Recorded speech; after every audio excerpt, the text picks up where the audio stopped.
Have you ever met a man who saw a baby girl crawling on the floor and proposed marriage to her?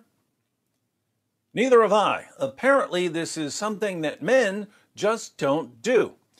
Now, imagine someone who's a religious authority proposing marriage to a baby. Imagine your pastor or priest or rabbi or imam seeing your 6-month-old daughter and saying, "I can't wait to marry her." Would you continue going to that church or synagogue or mosque? Men, answer me in the comments section.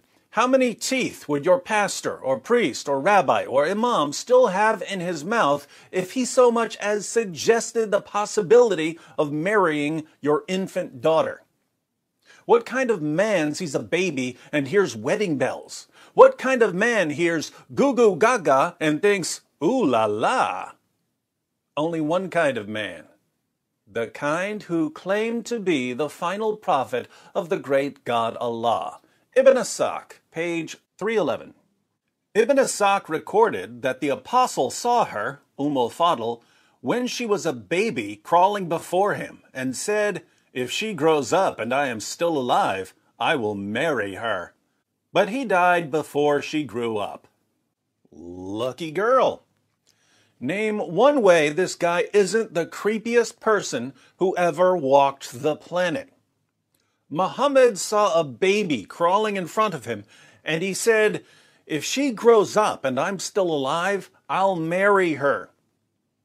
Keep in mind that when Muhammad talks about a girl growing up, he's referring to the girl reaching the ripe old age of 6. This girl never knew how lucky she was that her degenerate sleazebag of a prophet died an agonizing death before he could steal her childhood innocence and then die, leaving her a childless widow for the rest of her life, which is exactly what he did to Aisha. Notice the name in parentheses, Ummu'l-Fadl. That was added by the translator Alfred Guillaume, and it's apparently a mistake on his part. The baby was later known as Habib bin Abbas. Ummu'l-Fadl was her mother. We know this because the same story occurs in Musnad Ahmed, and the baby is clearly identified as Habib. In the history of At-Tabari, Habib, the baby, is on the list of people to whom Muhammad proposed marriage but never married. What are our Muslim friends going to say about this? Well, it was a different culture. Back then it was perfectly normal to propose marriage to a baby. And perhaps Muhammad saw her and knew that she had a great memory, and so he wanted to marry her so that she could preserve stories about him and be a blessing to the Muslim community. Blah, blah, blah, blah, blah, blah, blah. It doesn't matter what Muhammad did.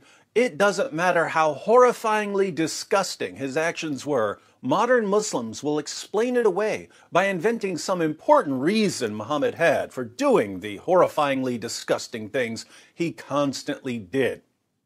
My Muslim friends, if your prophet were wonderful in all respects, but did one really creepy thing, I can see why you might give him the benefit of the doubt.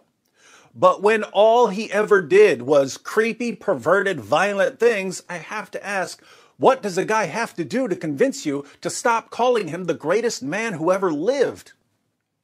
Your prophet, whom you regard as the greatest man who ever lived, proposed marriage to a baby and had sex with a 9-year-old girl and took the wife of his own adopted son and broke an oath he made to his wives that he would stop having sex with his slave girls, and beat his wives, and allowed his followers to hire prostitutes, and beheaded hundreds of Jews, and tortured a man for money, and ordered his followers to execute anyone who leaves his religion, and tried repeatedly to commit suicide, and admittedly delivered revelations from the devil, and walked around covered in semen, and put his male followers on a strict schedule of shaving their pubic hair, and kissed a pagan rock, and bought, owned, sold, and traded black African slaves.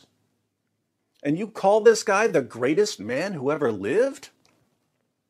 You might just as reasonably call him the greatest computer programmer who ever lived, or the greatest tennis player who ever lived, or the greatest yachtsman who ever lived, because none of these titles make any sense when applied to Muhammad.